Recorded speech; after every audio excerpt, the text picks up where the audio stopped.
Friends, it gives me great pleasure to be here on the 10th anniversary of the original conclave. There are many lookalike conclaves nowadays. This is the original one. And I'm also very happy that for the first time in 10 years, environment figures, even though it's billed as a luncheon session. So all of you are awaiting 1:45 eagerly, and I'll do my best to ensure that you keep your date with your culinary destiny. Now, I'm supposed to speak on the way to a green GDP. Let me begin by recalling one of the most famous literary essays of all times by the philosopher Sir Isaiah Berlin was called The Hedgehog and the Fox.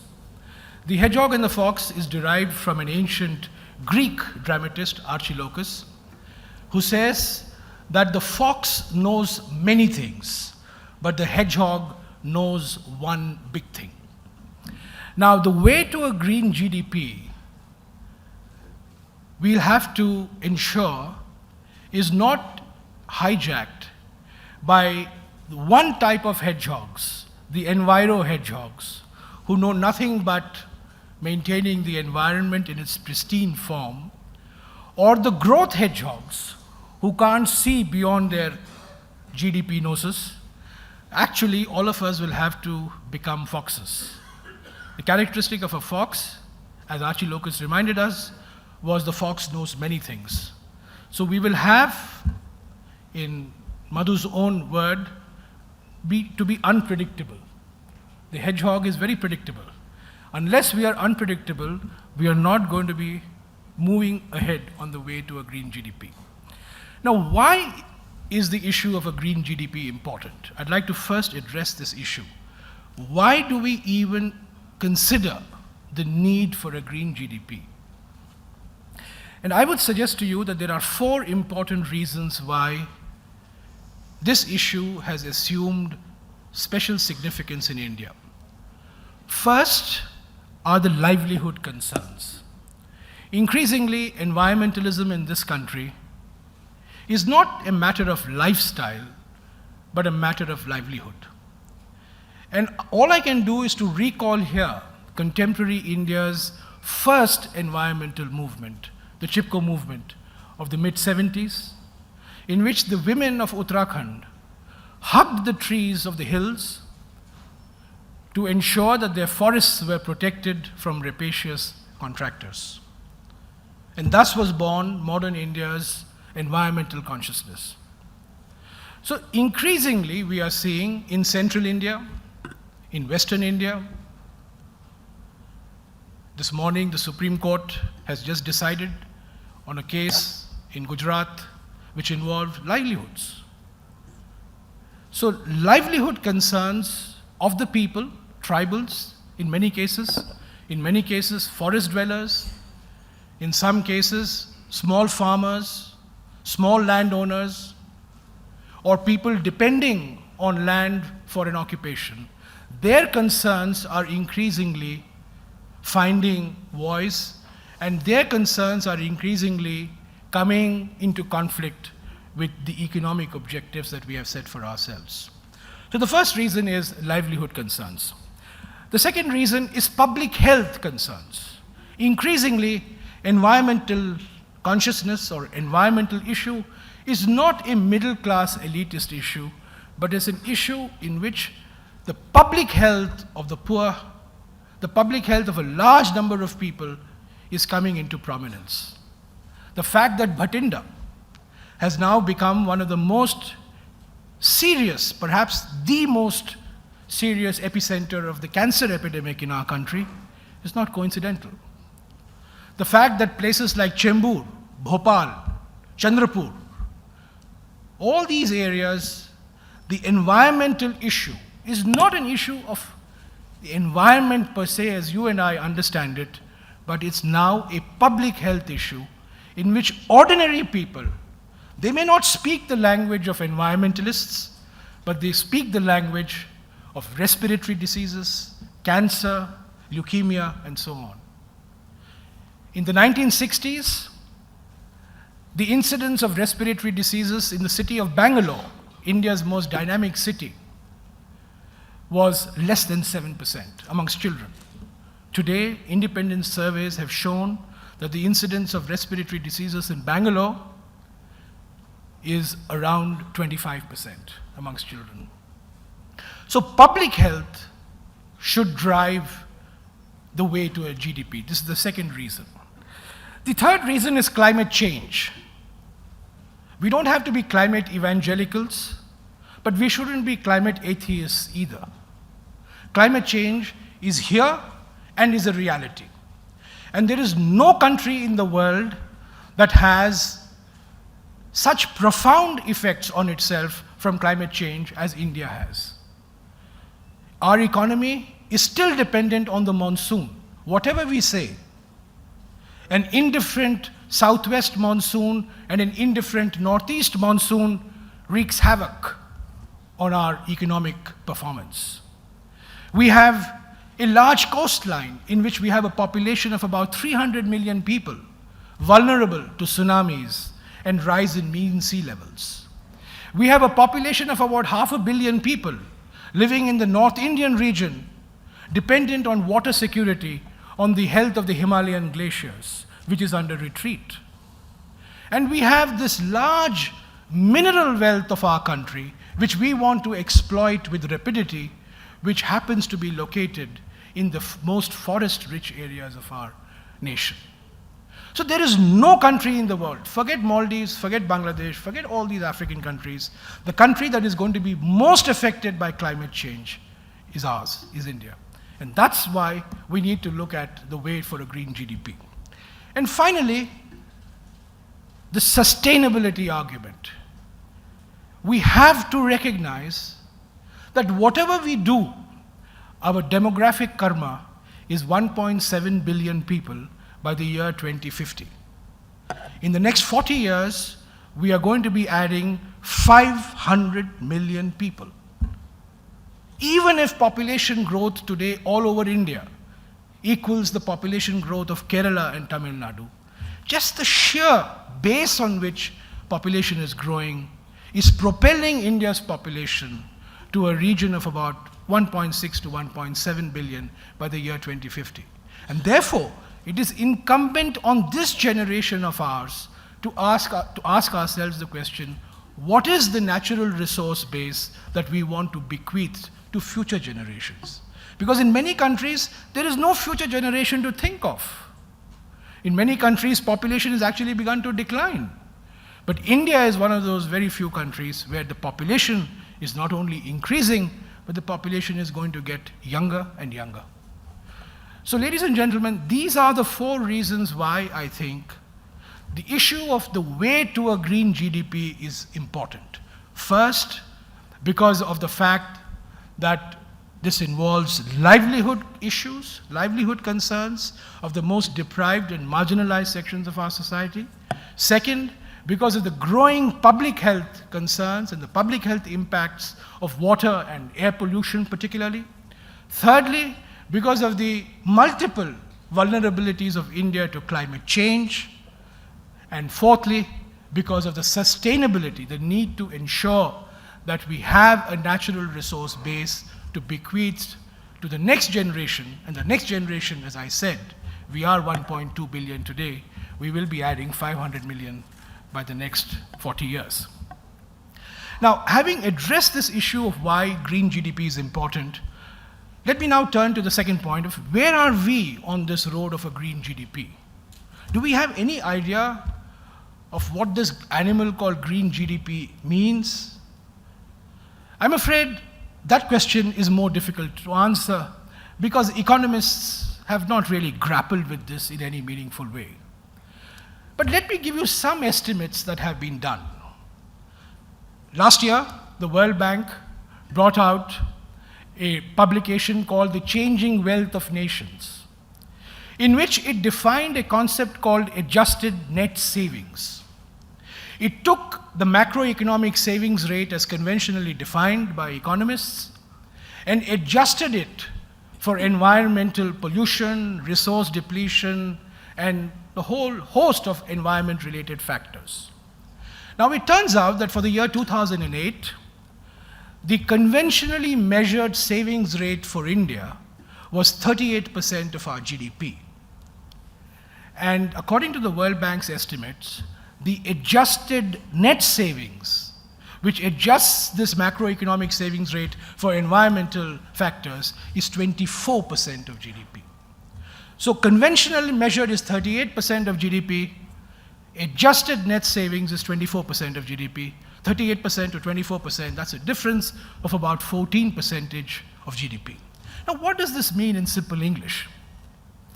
If you do some calculations, which economists are fond of doing on the back of the envelope, it turns out that this difference of about 14% of GDP translates roughly to a GDP growth of about 2.5 to 3 percentage points. What this means is that if India is reporting a normal real GDP growth of 9% per year, according to the adjusted net savings, it is actually 6% per year. 9% without taking into account environmental depletion and resource depletion, 6% if you were to take into account all environment-related factors. So this is one estimate. There is another estimate that has been done by the world's most distinguished environmental economist, who's just won a prestigious award just a couple of days ago, Professor Sir Partha Dasgupta, who is at Cambridge University, and he published a paper some years ago in which he estimated that between the year 1970 and the year 2000, India's per capita GDP, as economists measure, grew by 3% per year, but net per capita wealth, which he defines as growth that takes into account environmental factors as well, actually grew by about 0.3% per year. So the difference again here is very substantial. Normal GDP growth, 3% per year between the year 1970 to the year 2000, but net per capita wealth, which is a more meaningful definition of what growth means, because growth, as we define, does not measure well-being. Let's be very clear on that. But that's a separate issue altogether. The difference is 3% per year and 0.3% per year. So the short point I want to make is that although we do not have full knowledge on where we are on this trajectory of green GDP, the evidence that has accumulated by these international studies shows that there is a very substantial gap between the economic growth of India as measured by GDP and the real well-being of the country as measured by economic performance after being adjusted for environmental factors. Let me now move to the third and final part of my presentation, which is what are the next steps that we need to do? What are the milestones on this wave to a green GDP? First and foremost and obvious, we need to measure. Because I believe if you can't measure anything, you can't monitor it. And if you can't monitor anything, you can't manage it. So if you want to manage, you need to monitor. If you need to monitor, you need to measure. So the measurement of where we are is absolutely crucial. And I'm happy to say that Professor Dasgupta has agreed to chair a high-level group that we are setting up to work out a roadmap for national resource accounting as far as India is concerned. And by the year 2015, we hope to be amongst the few countries in the world that will report both conventional economic growth, but also economic growth after being adjusted for environmental factors. So the so-called GDP, where G does not stand for gross, but G stands for green. That we will be in a position to report by the year 2015, and I hope that we will be able to get the best minds in the business to actually give us a sense on an annual basis where we are on this growth of green GDP. Second, and this is where Madhu alluded to this, the second important aspect of the way to a green GDP is to simply enforce the laws of the land. India is fortunate enough, thanks almost entirely to the political vision of Srimati Indira Gandhi to have the most progressive legislation on the environment area, whether it's the Forest Conservation Act, whether it's the Environment Protection Act, whether it's the Coastal Regulation Zone, whether it's the Wildlife Protection Act, whether it is legislation to deal with hazardous waste. India today has a plethora of progressive legislation. Unfortunately, like most laws in this country, Indians delight in passing laws, but take greater delight in bypassing them later. So it is no surprise that even though we have the best laws of the land, best laws from an international perspective, they have been really characterized by non-observance.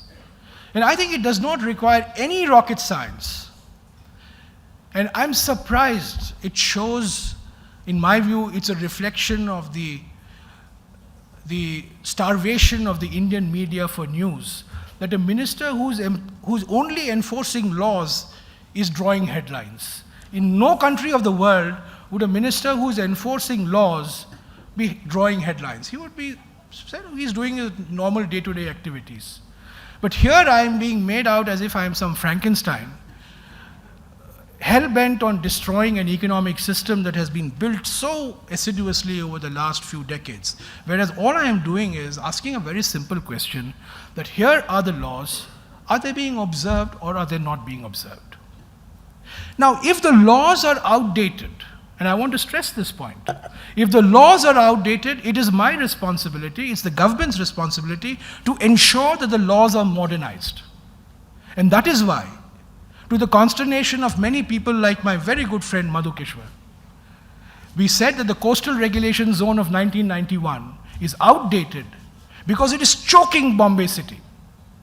And we came up with the new Coastal Regulation Zone 2011 that recognizes the reality of India, that you cannot have one coastal law for 7,500 kilometers of coastline. So we treat Goa differently, we treat Bombay differently, we treat Kerala differently, we treat the Andamans and Lakshadweep differently, but we will have a law.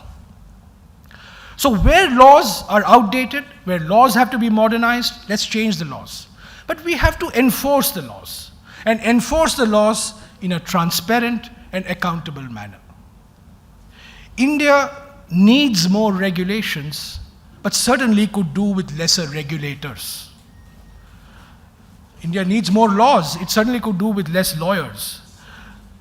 The trick is to find a way of implementing these regulations and laws in a market-friendly manner that does not lead to harassment, that does not lead to rent-seeking on the part of the government.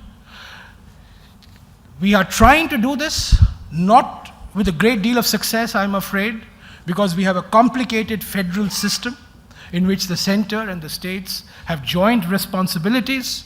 But I hope that in the next couple of years, we will be able to put in place an enforcement mechanism for the laws, both at the central level as well as at the state level, that is clear, that is rule-based, and that is transparent in its implementation. The third aspect of the way to a GDP is we have to make choices. You know, Al-Biruni, who came to India 1,000 years ago, writes in his book, the Hindus, that time of course all Indians were called Hindus, the Hindus are a peculiar people. When confronted with a choice, they take both. Now, time has come for us to recognize that we have to make some choices.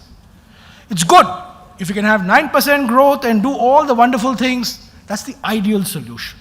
And that should be our objective. But we must recognize that there will be situations where we will have to exercise choices. Those choices must be exercised publicly, it must be exercised democratically, it must be exercised as part of the political discourse. It cannot be done unilaterally. I think the best thing that one can do is to make the trade-offs between growth and conservation, between growth and protection explicit, make the trade-offs, put the trade-offs in the public domain, and exercise those choices. So in a majority of cases, as I've said earlier, the majority of the cases, you will have a yes. In some cases, you will have a yes, but, like the Navi Mumbai International Airport was a case of a yes, but. And some cases, it would be simple 2 letters NO. Now that NO is unacceptable to us. It's an anathema to us. No for my other guy is acceptable to me, but no for me is unacceptable. I think that we have reached a situation where if we have to achieve our growth objectives, we will be called upon to make some of these tough choices. And I think the sooner we recognize this need for these choices, the better off we'll all be. And finally, on the way to this growth turnpike, as it is being called, the green GDP, we have to recognize that there are certain limits. We can deal with environmental issues through improved technology, through improved safeguards. But you cannot deal with the destruction of forests, which have taken centuries to evolve, and say that we are going to replace a natural forest by a eucalyptus plantation and say that they will have the same ecological value and same ecological impact. So there are limits to this growth. So if it is going to be a 9% growth that is going to destroy forests, pollute rivers, displace livelihoods, or if it's going to be a 7% growth which will protect forests, clean up rivers, and conserve livelihoods, I know where my choice lies. It has to be the latter. We should try for the 9% growth in a manner that protects forests, that does not ensure the pollution of our rivers, that protects our natural resources. But if it's not possible, ladies and gentlemen, I submit to you, we have to make those choices. So in short, the way to a green GDP, we have to chart out. Nobody else is going to chart out for us. We have to do it ourselves. We have to do it as part of our political discourse. We have to do it as part of our industry discourse, as part of our media discourse. And I believe the urgency of doing it is dictated by the factors that I put forward in front of you. And I believe if we have a roadmap in the next decade or so, India will have, it already has the capability, but India will then truly claim for itself a global leadership role in green GDP. This is an area of strategic leadership for India. I think rather than say and be defensive about it and see it as a cost that we have to incur, I think we should seize this opportunity, see it as an area of strategic leadership, and grasp the opportunities that are in front of us. Thank you very much. Jairam, I don't think any one of us would disagree that livelihood concerns have to be taken into account, that public health concerns have to be and must be taken into account. I wish, and you talked about seizing the opportunity. Who's stopping the government from doing so? The trouble is that the government is unable to even address the livelihood concerns, and a health delivery system, including the preventive healthcare system, quality of air, water, is in a mess. So if you were doing at least that, we would be willing to take your sultani farmans with greater grace. Then you talk about population growth. I would like to remind you that the population density of Singapore and Hong Kong is much higher than that of India. But nobody sees Singapore and Hong Kong as the grand disasters that India has become. The economic survey of your own government has said that 190 cities are on the brink of ecological disaster, and another 150 are on way. So it's neither this nor that, na Ram ke na Rahim ke. Also, when you talk about measuring, the need to have measurement mechanisms in order to monitor effectively, that's exactly the complaint many of us have. If the ministry has till now failed to evolve measurement mechanisms, how is it going to monitor? You're going to now appoint a commission to do so. And I would really like to know what are the standards you're using, measurable standards that you're using. And when you call your environment laws good, the test of laws is not whether they sound serious, draconian, and frightening, the test of laws is how well they can be enforced. And if they are unenforceable, I think it's actually, and in your government with all the powers at its command, if it's unable to enforce them, I think it's better to ask ourselves, A, what's wrong with the laws, that those who pass them are unwilling to enforce them, and how we can make them actually more implementation worthy. Finally, my question basically is, what is the mandate you have given your ministry? Is it just responding to complaints, real and imaginary, and whoever is fortunate enough to have audience in your darbar, and you are in a good mood, you respond, and then shut down this or that project, or decide not to shut down this or that project? What is the proactive environment agenda that you've set for yourself? For example, our rivers are in total mess. Ganga, Yamuna, for example, the sacred rivers are also in the mess that they are, worse than sewers. Are they any better there, today than they were when you assumed power? If not, why not? And with this, after you answer this, I'll invite more questions. Well, I won't rise to the bait. Madhu has made a series of Farman-type statements, which I will not respond to, but I'll respond to the question that she's raised. Can you hear me?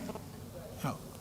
Now, I think the question that she has raised is a couple of questions. One, if the laws of the land are not followed, does it mean, so what if they are progressive? The only test is enforcement. But I don't think the matter is as simple as that. I think the laws of the land, as I said right at the beginning, the manner in which the regulatory system has functioned, the factors relating to environment and factors relating to forests, factors relating to coastal regulation zone management have been often seen as fait accompli, have often been seen to be issues that can be quote-unquote managed or quote-unquote navigated. So there has been, and this is not a fault of one individual or one government, this is the cumulative effect of an approach that has viewed environment as a formality. It has viewed this as just one more of those hurdles that has to be somehow crossed. And that is the main reason, in my view, that although we have laws on paper, we have not been able to ensure their full implementation. Because people have really not taken it seriously. And frankly, the punishment that, the penalties that are there in our laws are laughable. If you look at our Wildlife Protection Act, Sansar Chand, the most celebrated name of wildlife crime, we have not been able to impose any significant penalty on what is clearly a very egregious violation of our wildlife laws. The same thing relates to environment. The same thing relates to forests. We are unable to control illegal mining. We can control illegal mining politically, but our laws do not give us the authority. We have got to go to the Supreme Court. And whatever action, I don't mind saying this, whatever action we have seen in terms of implementation of laws has been because of judicial intervention. This is good, this has worked to our advantage, but I think we need to look at the regulatory system in far greater detail than we have been doing in the past. The second question you've raised on the rivers. Now, it's not easy to say, I can't tell you that the Ganga is cleaner today than what it was 2 years ago. Clearly, it is not. So when will it be clean? Well, I can tell you that there is a process that has been started, and all I can tell you is that a series of activities have been initiated. 5 states are involved. 2,500 kilometers of the main Ganga line is involved. In the case of the Yamuna, there are 3 states that are involved. So there are structural issues in the way our systems operate. I'm not making an excuse for inaction. All I am saying is, it's very difficult to actually see quick results when we are dealing with the consequences of decades of neglect. If for the last 50, 60 years our rivers have been turned into sewers, you cannot expect that in 2 years they will appear to be clean. It cannot be that. That's simply unrealistic. But all I can say is that these issues are very important economic, social, and political issues, which have to be dealt with as part of a cohesive whole, not as part of a segmented approach.